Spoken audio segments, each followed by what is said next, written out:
सपना भगवान शंकर की बहुत बड़ी भक्त है। वो स्कूल में पढ़ती है। स्कूल की पढ़ाई के बाद अपने गांव में शिवजी के मंदिर में जाकर शिवजी की पूजा करती है। हे भोलेनाथ, हे प्रभु, मुझे शक्ति दीजिए ताकि मैं अपनी माँ को ठीक कर सकूं। सपना की माँ सावित्री की तबीयत बहुत खराब है। सावित्री ने ही सपना को शिवजी का भक्त बनाया था, लेकिन कुछ दिनों से वो बिस्तर से उठ नहीं पाती है। अपनी माँ के अलावा इस दुनिया में सपना का और कोई नहीं है। घर में बचे कुछ पैसे थे, उसकी मदद से सपना अपनी माँ को लेकर बहुत सारे डॉक्टर के पास गई, लेकिन सभी ने एक ही बात कही, ये बीमारी कुछ समझ में नहीं आ रही है मुझे, लेकिन बीमारी भयानक है। अब तो तुम्हारी माँ भगवान भरोसे है। भगवान भरोसे सुनकर सपना डर गई थी। उसने सोचा था कि वो अपनी माँ को बचा नहीं पाएगी, लेकिन उसके बाद उसने सोचा कि भगवान पर भरोसा रखना जरूरी है। एकमात्र भगवान ही उसकी माँ को बचा सकते हैं। लेकिन दूसरी ओर सपना पढ़ाई लिखाई में भी अच्छी है। वो कभी स्कूल से छुट्टी नहीं लेती है, लेकिन स्कूल में बच्चे उसका मजाक उड़ाते हैं। ए सपना, आज टिफिन में क्या लाई है? सूखे चावल और मिर्ची। ये कोई खाना हुआ? हम कितना कुछ लाते हैं। तेरी माँ तेरे लिए खाना नहीं बनाती है क्या? हर रोज तो एक ही कपड़ा पहनकर स्कूल आती है, तेरे पास और कपड़े नहीं है क्या? सपना को बुरा लगता है, लेकिन वो कर भी क्या सकती है। उसकी माँ बीमार है। हर सुबह सपना 2-3 घरों में काम करती है, तब जाकर 2 वक्त का खाना मिलता है उसे। एक दिन सपना रात को अपनी माँ को दवाई खिला रही थी। माँ, ये लो, दवाई खा लो। दवाई खाकर क्या होगा? मैं कभी ठीक नहीं होने वाली हूँ। किसने कहा माँ? भगवान शंकर है ना, वो तुम्हें ठीक करेंगे। लेकिन कैसे? मेरे लिए तू भी परेशान है। मैं मर जाऊंगी तो सबके लिए अच्छा होगा। ये सब क्या बोल रही हो माँ? तुम बस दवाई खा लो। सावन का महीना आने वाला है, मैं शिवजी के व्रत रखूंगी, उसके बाद सब कुछ ठीक हो जाएगा। जय भोलेनाथ, जय भोलेनाथ। भोलेनाथ पर माँ बेटी दोनों की आस्था थी। ऐसे ही देखते देखते सावन का महीना आ गया। बहुत तेज बारिश शुरू हो गई। खाना खाकर सपना रात को सो गई और उसके सपने में स्वयं शिवजी आए। सपना, मैं तेरी भक्ति से प्रसन्न हूँ। मैं तेरी माँ को बीमारी से मुक्त कर सकता हूँ, लेकिन तुझे इस कांवड़ यात्रा में कांवड़ लेकर नदी से पानी लाना होगा और उससे मुझे नहलाना होगा। तथास्तु। ये बोलकर शिवजी अदृश्य हो गए। सपना की नींद टूट गई। अरे ये क्या? भगवान खुद मेरे सपने में आए, उन्होंने मुझे आदेश दिया। सपना ने सब कुछ अपनी माँ को बताया। सावित्री ने कहा, भगवान का आदेश है तो मानना ही होगा, लेकिन तू इतनी सी बच्ची है, कावड़ लेकर इतनी दूर कैसे जाएगी? जाना पड़ेगा माँ, जाना ही पड़ेगा। लेकिन हमारे पास तो घड़ा भी नहीं है, खरीदने के पैसे भी नहीं है। कोई बात नहीं माँ, मैं अपने हाथों से बना लूंगी, मैं स्कूल से लौट के बना लूंगी। सपना स्कूल चली गई। अगले हफ्ते सब लोग कांवड़ यात्रा में जाने वाले थे। सपना को तैयारी करनी थी, लेकिन उसी दिन टीचर ने कहा, बच्चों, अगले हफ्ते तुम लोगों का टेस्ट है, सब लोग अच्छे से पढ़कर आना। सपना मुश्किल में पड़ गई। उसने टीचर से कहा, लेकिन मैडम, मुझे अगले हफ्ते कांवड़ यात्रा में जाना है, टेस्ट कुछ दिन बाद नहीं हो सकता है क्या? ये सुनकर सब बच्चे हंसने लगे। तेरे कांवड़ यात्रा के लिए स्कूल का टेस्ट रुक जाएगा क्या? हाँ? कौन करता है ये सब, कांवड़ यात्रा? हाँ? सब लोग हंसने लगे। टीचर ने कहा, सब लोग चुप हो जाओ, किसी की धार्मिक आस्था को लेकर हंसना अच्छी बात नहीं है। सुनो सपना, ये स्कूल का डिसीजन है, ये बदल नहीं सकता, तुम्हें किसी भी तरह मैनेज करना होगा। सपना दुखी होकर घर लौटी। ये देखकर उसकी माँ ने पूछा, क्या हुआ बेटी, दुखी क्यों है? सपना ने सब कुछ बताया। सावित्री ने कहा, किसी भी काम में बाधाएं तो आती ही हैं बेटी, लेकिन उसके लिए दुखी मत हो। भगवान तेरी परीक्षा ले रहे हैं, बस उसका सामना कर। ये सुनकर सपना को साहस मिला। उसने मिट्टी इकट्ठा की और घड़ा बनाने में लग गई। 2 दिन में उसके दोनों घड़े बनकर तैयार हो गए। स्कूल की परीक्षा शुरू हुई। सपना परीक्षा देने लगी। उसने अपने ही मन में प्लान बना लिया, आखिरी परीक्षा के दिन मैं स्कूल से ही नदी की ओर निकल जाऊंगी। और वो दिन आ गया।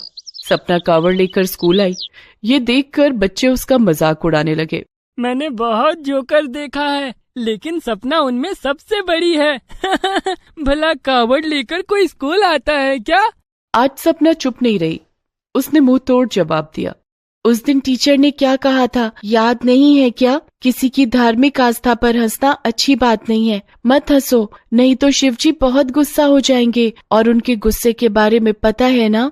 ये सुनकर सब लोग चुप हो गए। सपना के अंदर एक अजीब सी शक्ति आ गई। उसने सभी को शांत कर दिया। परीक्षा के बाद वो नदी की ओर निकल गई। कंधे पर कावड़ और पॉकेट में चंद रुपए लेकर वो चलने लगी। बाकी जो लोग कावड़ यात्रा में जा रहे थे वो भी सपना को देखकर आपस में हंसने लगे। अरे इतनी सी बच्ची कांवड़ में जा रही है, देखो देखो। अरे बच्ची, घर जाके पढ़ाई कर, ये सब तेरे बस की बात नहीं है। हाँ क्यों? शिव जी ने मुझे आदेश दिया है, मुझे जाना ही होगा। लगातार 2 दिन चलने के बाद सपना नदी के पास पहुंच गई और घड़े में पानी भरकर वापस आने लगी। उसे बहुत भूख लग गई, लेकिन उसके पॉकेट में पैसे ही नहीं थे। वो एक खाने की दुकान के सामने गई और कहा, साहब मेरे पास पैसे नहीं है, लेकिन बहुत भूख लगी है, कुछ खाने को दीजिए ना साहब। 2-3 दुकानदारों ने उसे भगा दिया, लेकिन उसके बाद एक दुकानदार ने उसे एक सूखी रोटी दे दी। आपका बहुत बहुत धन्यवाद साहब, भगवान आपका भला करे। सपना वो रोटी खाने जा ही रही थी कि तभी एक भिखारी उसके सामने आया। ए बेटी, रोटी खा रही है, देना, मुझे आधी रोटी देना, मुझे भी भूख लगी है। भूख का दर्द मैं समझती हूँ, ये लीजिए आधी रोटी आप भी खाइए। भिखारी को आधी रोटी देकर सपना बाकी की आधी रोटी खाने ही वाली थी कि तभी उसने देखा एक कुत्ता उसके सामने खड़ा है। उसने कुत्ते को भी रोटी दे दिया। इस तरह बिल्ली पंछी सभी को रोटी देने के बाद रोटी का बस एक टुकड़ा उसके पास बचा। इतनी सी रोटी खाकर क्या ही होगा, फिर भी खा ही लेती हूँ। वो हिस्सा खाने के बाद अचानक से सपना के पूरे शरीर में शक्ति आ गई।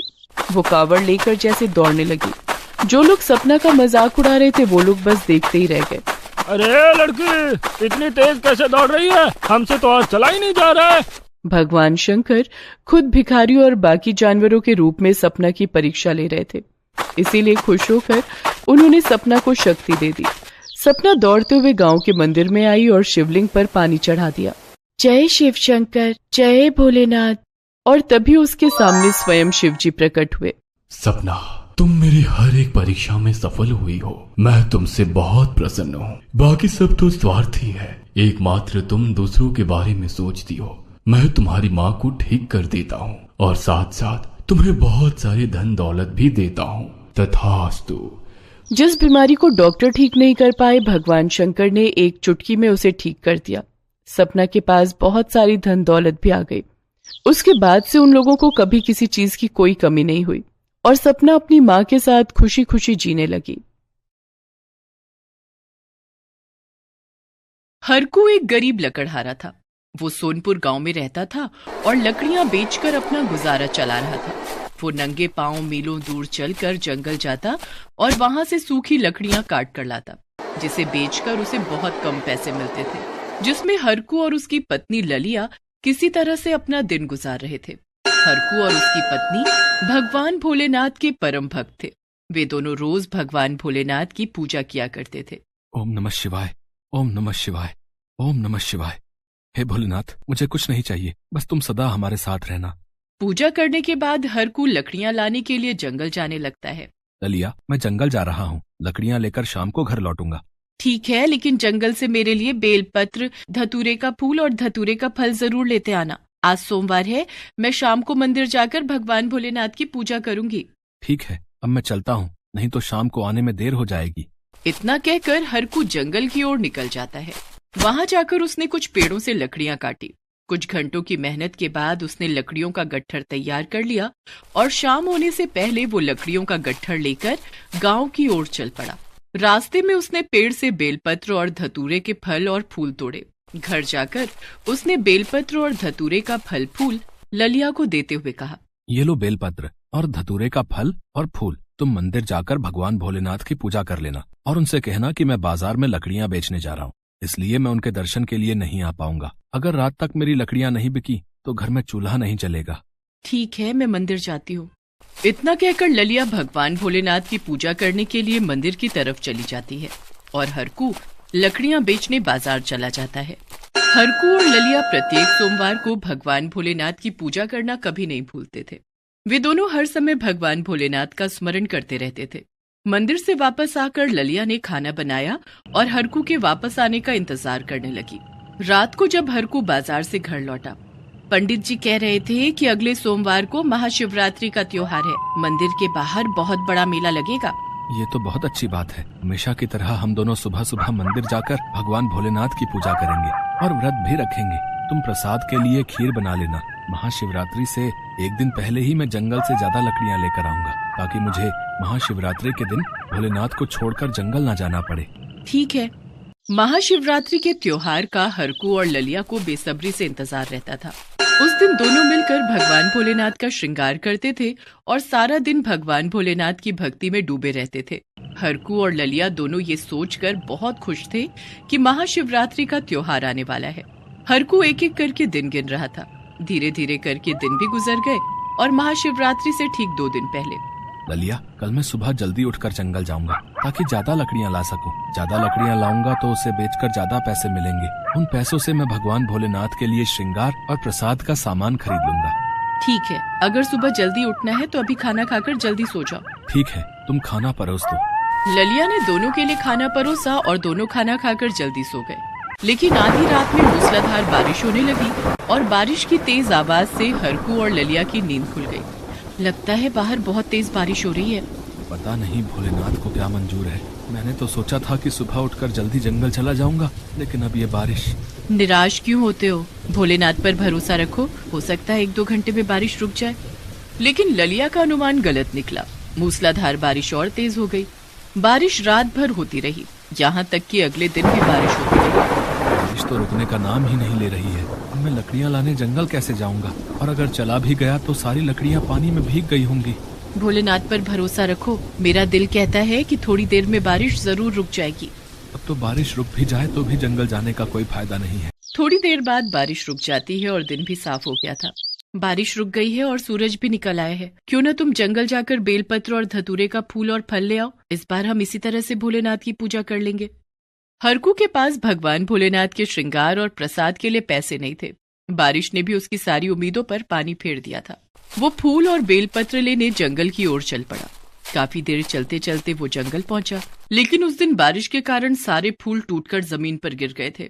धतूरे के फूल और फल की तलाश में हरकू जंगल में बहुत आगे तक निकल गया। तभी उसकी नजर एक बहुत ही विशाल पेड़ पर पड़ी। हरकू उस पेड़ के पास गया और उसे गौर से देखने लगा। तभी हरकू ने देखा कि उस पेड़ की खोखल के पास से कुछ रिस रहा था। इस पेड़ की खोखल के पास से क्या रिस रहा है? कहीं पेड़ के अंदर पानी तो नहीं भर गया?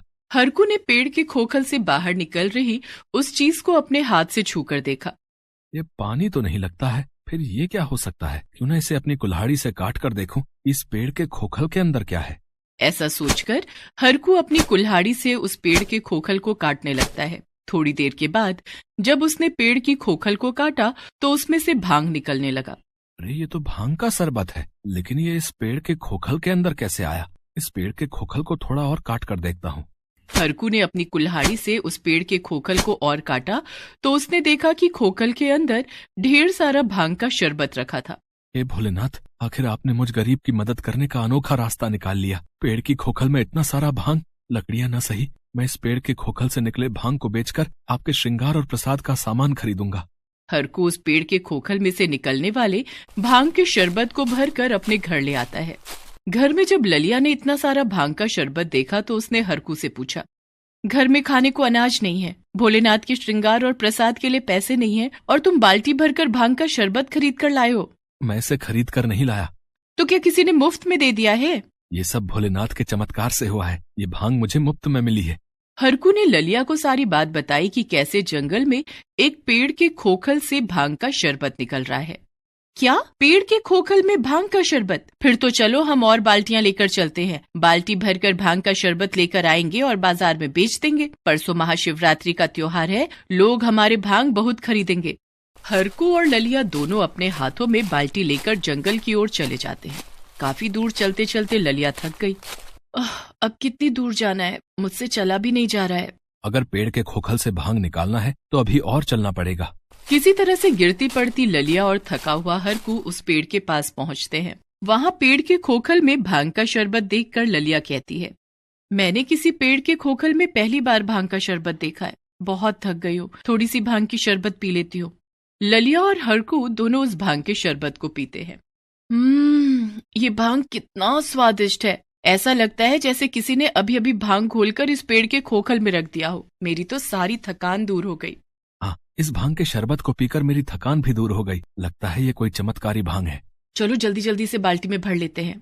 हरकू और ललिया दोनों बाल्टी में भांग का शरबत भरने लगते हैं, लेकिन वे दोनों पेड़ के खोखल से जितना ज्यादा भांग निकालते, उस खोखल में भांग और बढ़ता ही जा रहा था। इस पेड़ के खोखल का भांग तो खत्म ही नहीं हो रहा है। ये तो सचमुच भगवान भोलेनाथ का चमत्कार है। अगर ये भांग कभी खत्म नहीं हुआ तो हम रोज इस भांग को बेचकर पैसे कमा सकते हैं।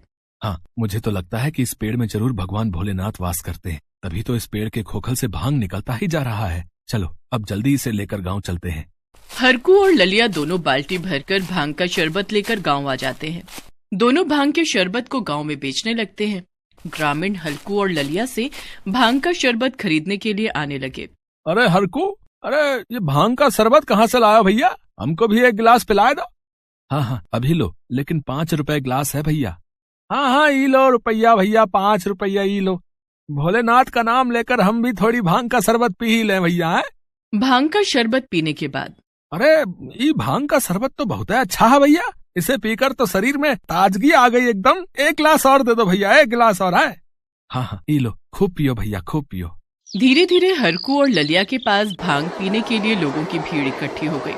थोड़ी देर में भांग से भरी बाल्टी खत्म हो गई। आज तो खूब कमाई हुई है। अब कल सुबह सुबह जंगल जाकर और भांग लाना होगा।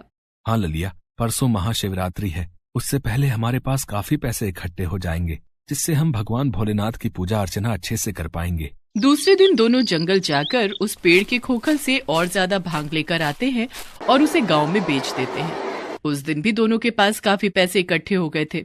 उन पैसों से दोनों ने महाशिवरात्रि के दिन भगवान भोलेनाथ की पूजा की, उनका श्रृंगार किया और प्रसाद की खीर भी बनाई।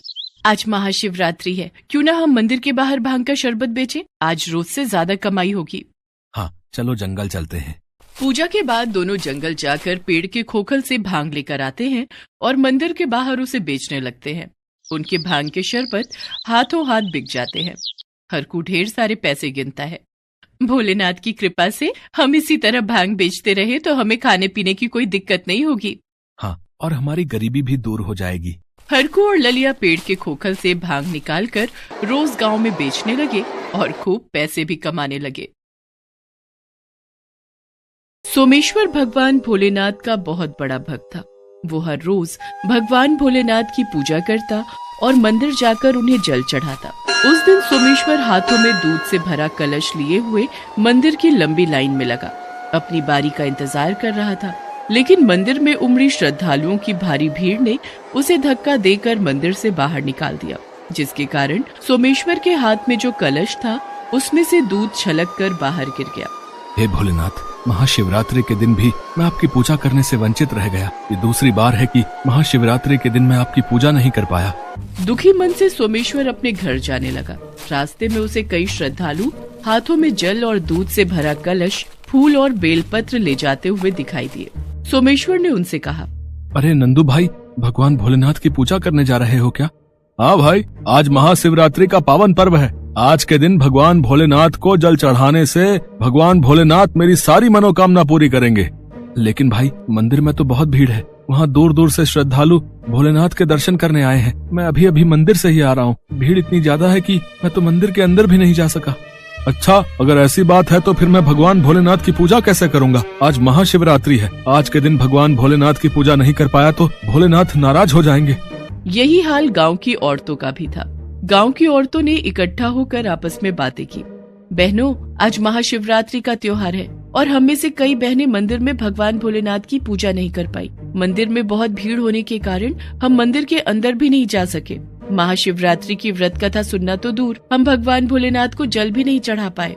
लेकिन रीना बहन, महाशिवरात्रि के दिन भगवान भोलेनाथ और माता पार्वती की पूजा करना और व्रत कथा सुनना बहुत जरूरी होता है। कहते हैं इससे भगवान भोलेनाथ और माता पार्वती बहुत प्रसन्न होते हैं और भक्तों को उनका मनचाहा वरदान देते हैं। तुम ठीक कह रही हो राधा, हमें भगवान भोलेनाथ की पूजा करने का कोई ना कोई रास्ता निकालना ही होगा। लेकिन इतनी भीड़ में हम मंदिर के भीतर जाएं तो कैसे? पुजारी जी तो बड़े बड़े लोगों को ही मंदिर के अंदर जाने देते हैं। हमें कुछ तो करना होगा। अगर हम मंदिर नहीं जा सकते तो क्या हुआ? हमें भगवान भोलेनाथ की पूजा करने से कोई नहीं रोक सकता। दरअसल शिवनगर गांव में स्थित भगवान भोलेनाथ के मंदिर की बड़ी मान्यता थी। दूर दूर से लोग वहां भगवान भोलेनाथ की पूजा अर्चना करने आते थे। कहा जाता था कि शिवनगर गांव में स्थित भगवान भोलेनाथ के मंदिर में जो भी भक्त सच्चे मन से जो मन्नत मांगता है उसे भगवान भोलेनाथ जरूर पूरी करते हैं। ऐसे में महाशिवरात्रि के पवित्र त्योहार पर मंदिर में श्रद्धालुओं की भारी भीड़ उमड़ पड़ती थी, जिसके कारण गांव के ही लोग उस दिन भगवान भोलेनाथ की पूजा अर्चना करने से वंचित रह जाते थे। मंदिर का पुजारी दान दक्षिणा के लालच में अमीर व्यक्तियों को मंदिर में पहले आने देता था और गांव के गरीब लोगों को भीड़ का सामना करना पड़ता था, जिसके कारण इस बार भी कई ग्रामीण महाशिवरात्रि के दिन भगवान भोलेनाथ की पूजा नहीं कर पाए। ये कई वर्षों से चला आ रहा है भैया। क्या हम गरीब लोगों को भगवान भोलेनाथ की पूजा करने का कोई अधिकार नहीं है क्या? रघु भाई, भगवान भोलेनाथ के सामने क्या अमीर और क्या गरीब, सब एक समान है। उनके सामने सब अपनी अपनी मन्नतें लेकर जाते हैं, तो हर बार हम ही क्यों भगवान भोलेनाथ की पूजा से वंचित रह जाते हैं? देखो भाई, अब आज का दिन तो खत्म हो गया है और इस तरह से अपना मन खराब करने से कुछ नहीं होगा। अच्छा यही होगा कि हम सब अपने अपने घरों में भगवान भोलेनाथ की पूजा अर्चना करें और मन से भगवान भोलेनाथ की सच्ची भक्ति करें। उस दिन सारे ग्रामीण गुस्से में थे। सभी आपस में बातें करके महाशिवरात्रि की पूजा न कर पाने का दुख बांट रहे थे। देखते ही देखते दिन गुजर गया और रात हो गई। सब अपने अपने घरों में सोने चले गए। उस रात सोमेश्वर ने सपने में एक बहुत विशाल शिवलिंग देखा। सारे ग्रामीण उस विशाल शिवलिंग की पूजा कर रहे थे। दूसरे दिन सुबह जब सोमेश्वर की नींद खुली, ये कैसा सपना था? भला इतना विशाल शिवलिंग कैसे हो सकता है? लेकिन अगर मैंने सपने में विशाल शिवलिंग देखा है तो इसके पीछे जरूर भगवान भोलेनाथ का कोई संदेश छुपा है। सोमेश्वर ने ये बात दूसरे ग्रामीणों को बताई। लेकिन इतना विशाल शिवलिंग कहाँ हो सकता है भैया? और हम सभी उस विशाल शिवलिंग को कैसे ढूंढेंगे? अगर सोमेश्वर भाई ने इतना विशाल शिवलिंग अपने सपने में देखा है तो वो जरूर कहीं न कहीं होगा। चलो हम सभी विशाल शिवलिंग ढूंढते हैं। और सभी ग्रामीण सोमेश्वर के सपने वाले विशाल शिवलिंग को ढूंढने के लिए जंगल की ओर निकल पड़ते हैं। सभी ग्रामीण जंगल में काफी दूर तक निकल आए, लेकिन अरे सोमेश्वर भाई, विशाल शिवलिंग ढूंढते हुए हम काफी दूर तक निकल आए भाई, लेकिन हमें वो कहीं भी शिवलिंग दिखाई नहीं पड़ा। अब दिन ढलने वाला है, इससे पहले कि रात हो जाए हमें गाँव वापस जाना होगा भाई। हाँ भाई, वापस गाँव की ओर चलते हैं। भाई जंगल में तो हमें दूर दूर तक पेड़ पौधे और मिट्टी के अलावा कुछ नहीं मिला। भाइयों, अगर हमें विशाल शिवलिंग नहीं मिला तो इसका मतलब ये है कि वो विशाल शिवलिंग कहीं है ही नहीं। तो फिर हम उस विशाल शिवलिंग की पूजा कैसे करेंगे? अगर विशाल शिवलिंग कहीं नहीं है तो उसका निर्माण हम कर सकते हैं। लेकिन इतने विशाल शिवलिंग का निर्माण हम कैसे करेंगे सोमेश्वर भाई? मिट्टी से, हम जंगल से मिट्टी लाएंगे और विशाल शिवलिंग का निर्माण करेंगे, लेकिन ये काम हम सभी को मिलकर करना होगा। हाँ, हम सब मिलकर विशाल शिवलिंग का निर्माण करेंगे भैया। रास्ते में ये तय हुआ कि सभी ग्रामीण मिलकर विशाल शिवलिंग का निर्माण करेंगे। बातें करते हुए सभी ग्रामीण अपने अपने घर पहुंच गए थे। सोमेश्वर ने ये बात अपनी पत्नी सुधा को बताई। लेकिन इतना विशाल शिवलिंग सिर्फ मिट्टी से कैसे बनेगा? विशाल शिवलिंग बनाने के लिए हमें मिट्टी के साथ गोबर भी मिलाना होगा, तभी हम इतने विशाल शिवलिंग का निर्माण कर पाएंगे। मिट्टी में गोबर मिलाकर बनाने से शिवलिंग काफी मजबूत होगा। तुम ठीक कह रही हो सुधा, हम मिट्टी में गोबर मिलाकर विशाल शिवलिंग बनाएंगे। दूसरे दिन सोमेश्वर ने सभी ग्रामीणों को इकट्ठा किया, जिसमें औरतें भी शामिल थी। विशाल शिवलिंग बनाने में मुझे आप सभी भाइयों और बहनों की मदद की जरूरत है। हम मिट्टी और गोबर की मदद से विशाल शिवलिंग बनाएंगे। मंजूर है सोमेश्वर भैया, हम सब आपकी मदद करेंगे। लेकिन यह काम अगले साल महाशिवरात्रि से पहले हो जाना चाहिए, ताकि महाशिवरात्रि के दिन हमें भगवान भोलेनाथ की पूजा अर्चना से वंचित न रहना पड़े। तुम ठीक कह रहे हो हरी, हमें आज से ही इस शुभ कार्य को शुरू कर देना चाहिए। गाँव के सभी पुरुष जंगल जाकर वहाँ से मिट्टी लेकर आएंगे और गाँव की सभी महिलाएं गोबर इकट्ठा करेंगी। पहले हम सभी ढेर सारा मिट्टी और गोबर इकट्ठा कर लेंगे, उसके बाद विशाल शिवलिंग का निर्माण शुरू कर देंगे। हाँ भैया, हम ऐसा ही करेंगे भैया। उधर शिव मंदिर के पुजारी को जब ये बात पता चली तो वो बहुत नाराज हो गया। अच्छा, तो ये ग्रामीण अपना शिवलिंग बनाकर उसकी पूजा करेंगे और मेरा धंधा चौपट करवाएंगे। मैं भी देखता हूँ कि ये लोग कैसे विशाल शिवलिंग का निर्माण करते हैं। लेकिन गाँव के ग्रामीण पुजारी की मंशा से अनजान थे। सोमेश्वर भैया, जब तक शिवलिंग का निर्माण नहीं हो जाता, हम सभी ग्रामीणों को शिवलिंग की सुरक्षा के लिए उसकी पहरेदारी भी करनी होगी, जिससे कोई हमारे शिवलिंग को नुकसान न पहुंचा सके। तुम ठीक कह रहे हो रघु, पुजारी जी कभी नहीं चाहेंगे कि हम सभी ग्रामीण विशाल शिवलिंग का निर्माण करें। भाइयों, जब तक विशाल शिवलिंग का निर्माण खत्म नहीं हो जाता तब तक सभी ग्रामीण बारी बारी से रात में जागकर विशाल शिवलिंग की रक्षा करेंगे। मैं विशाल शिवलिंग की रक्षा करूंगा। हम भी विशाल शिवलिंग की रक्षा करेंगे। ठीक है, प्रत्येक रात कम से कम 4 ग्रामीण विशाल शिवलिंग की रक्षा करेंगे। अब आप सभी लोग अपने अपने काम में जुट जाइए। हमें महाशिवरात्रि से पहले विशाल शिवलिंग बनाकर तैयार करना है। सोमेश्वर की बात सुनकर सभी ग्रामीणों ने अपनी अपनी जिम्मेदारी संभाल ली। ग्रामीण मिट्टी लाने के लिए जंगल की ओर निकल पड़े तो महिलाएं गोबर इकट्ठा करने लगी। कई दिनों तक सभी मिट्टी और गोबर इकट्ठा करते रहे। लगभग 1 महीने के बाद अब हमारे पास काफी सारी मिट्टी और गोबर इकट्ठा हो गया है। हम कल से विशाल शिवलिंग बनाने का काम शुरू कर देंगे। हाँ, हम कल से विशाल शिवलिंग के निर्माण का काम शुरू कर देंगे भैया। दूसरे दिन गांव के सभी ग्रामीणों ने गोबर और मिट्टी को एक साथ मिलाकर उससे शिवलिंग बनाने का काम शुरू कर दिया। इस काम में पुरुषों के साथ साथ महिलाएं भी बढ़ चढ़कर हिस्सा ले रही थी। सुधा बहन, विशाल शिवलिंग बन जाने के बाद हमें मंदिर में धक्के खाने की जरूरत नहीं पड़ेगी। हाँ, और जो भी चाहे, जब भी चाहे, भगवान भोलेनाथ की पूजा कर सकेगा। सभी ग्रामीण जी तोड़ मेहनत कर रहे थे। ग्रामीण दिन में शिवलिंग बनाते और कुछ ग्रामीण रात में जागकर शिवलिंग की पहरेदारी करते। ये ग्रामीण तो बहुत चतुर निकले, रात में जागकर शिवलिंग की पहरेदारी कर रहे हैं। क्यों ना मैं मुखिया जी से इनकी शिकायत कर दूं। पुजारी इस बात की शिकायत मुखिया जी से करने पहुंचा। अरे ये तो बहुत अच्छी बात है कि हमारे गांव में विशाल शिवलिंग का निर्माण हो रहा है। आपको तो खुश होना चाहिए पुजारी जी। जी मुखिया जी, खुशी की तो बात है, तभी तो मैं आपको बताने चला आया। मुखिया जी विशाल शिवलिंग का निर्माण कार्य देखने पहुँचे और सभी ग्रामीणों का हौसला बढ़ाया। अरे सोमेश्वर, विशाल शिवलिंग के निर्माण में तुम लोगों को किसी चीज की जरूरत हो तो मुझे बता देना भाई। मुखिया जी, हमने सारा इंतजाम कर लिया है। हमें बस ऊंची सीढ़ी की जरूरत है जिस पर चढ़कर हम विशाल शिवलिंग का निर्माण अच्छे से कर पाएंगे। ठीक है सोमेश्वर, मैं अभी सीढ़ी भिजवाता हूँ और जब तक विशाल शिवलिंग का निर्माण नहीं हो जाता तुम सभी ग्रामीणों का खाना मेरी तरफ से। आखिर इस पुण्य कार्य में मेरा भी कुछ योगदान होना चाहिए कि नहीं। आपका बहुत बहुत धन्यवाद मुखिया जी। मुखिया जी ने अपने नौकरों से सीढ़ी भिजवा दी। सीढ़ी पर चढ़कर ग्रामीण विशाल शिवलिंग का निर्माण करने लगे। मुखिया जी की तरफ से ग्रामीणों को रोज खाना भी मिलने लगा। ग्रामीणों ने अपनी मेहनत और लगन से महाशिवरात्रि से पहले गोबर और मिट्टी से विशाल शिवलिंग का निर्माण कर लिया और महाशिवरात्रि के पावन अवसर पर सभी ग्रामीणों ने विशाल शिवलिंग की पूजा अर्चना की और विशाल भंडारे का आयोजन करवाया।